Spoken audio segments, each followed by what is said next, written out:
Mən Mollazadə Gülxar, Joyful Uşaq Bağçasının icraçı mentoruyam.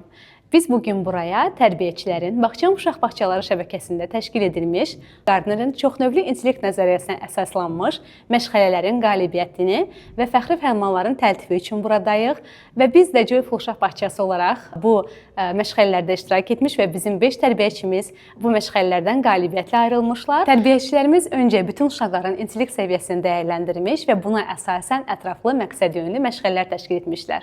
Bugün burada olmaq mənim üçün sadəcə bir nəticə deyil, zəhmətin, səbrin və sevgi ilə görülən işin bəhrəsidir. Çoxnövlü intellekt nəzəriyyəsinə əsaslanan məşğələlər bizə bir daha göstərdi ki, hər bir uşaq ayrılıqda bir fərddir və onların daxilində kəşf olunmağı gözləyən istedad var. Bizim missiyamız isə bu istedadları tapıb üzə çıxarmaqdır.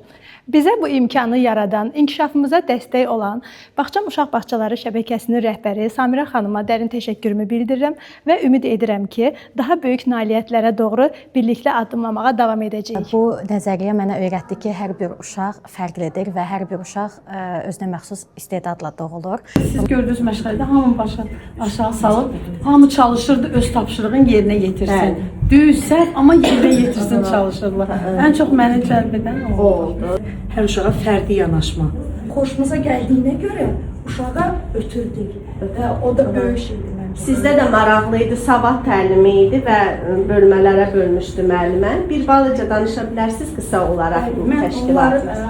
Demək, hər intellekt stansiyaları bölüb və onları nömrələyib və adlandırmışdım onları. Savad təlimi demək, hər uşağa təbii materiallardan istifadə etmək üsulu, bu tərəfdə musiqi alətləri.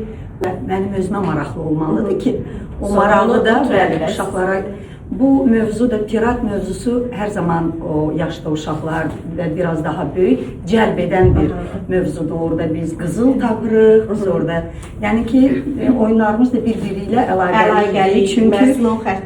Çünki dənizdən biz hərfləri tapırdıq. 9 intellektdən biz 8-ni istifadə elədik. Baxırsınız ki, qrupun əksər hissəsini əhatə edir də. Onu, yəni məşğələnin dərk etmə mərhələsində ümumi planda verə bilərsiniz. Artıq o qruplarla iş bölgüsündə seçirsiniz, qruplaşdırırsınız. Amma hansılar ki, ümumi hamıda var, onu ümumi yanaşma mümkündür. Yəni, bu məşğələnin gedişatını maraqlı edir. Gardnerin nəzəriyyəsini görəndən sonra çox sevindim ki, bu düşüncəni bizə tətbiq eləmişsiniz. Təşəkkür edirəm mən sizə. Çünki bizə şərait yaratmışsınız. Hər uşaq eyni ola bilməz. Hər bir uşağın öyrənmə metodu eyni ola bilməz. Necə ki, biz özümüz hərəmiz fərqli rəylərdəyik, uşaqlar da gələcəyin böyük insanları olduğu kimi.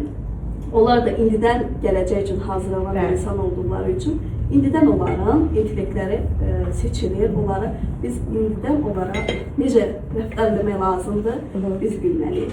Ona görə mən çox sevindim ki, bu nəzəriyyədə mən də iştirak elədim və sizə təşəkkür edirəm. Çox sağ olun, minnətdaram ki, bizə bu şəraiti yaratdınız. Mən həmişə ona diqqət edirəm. Əgər uşağın gözü parıldayırsa və həmin gün həqiqətən nəsə öyrənib evə getdi, maraqlı olduğum üçün, bağçaya sevgi ilə gəlməyə bir səbəb oldu və önəmli olan budur. Yəni qazanan uşaq olur.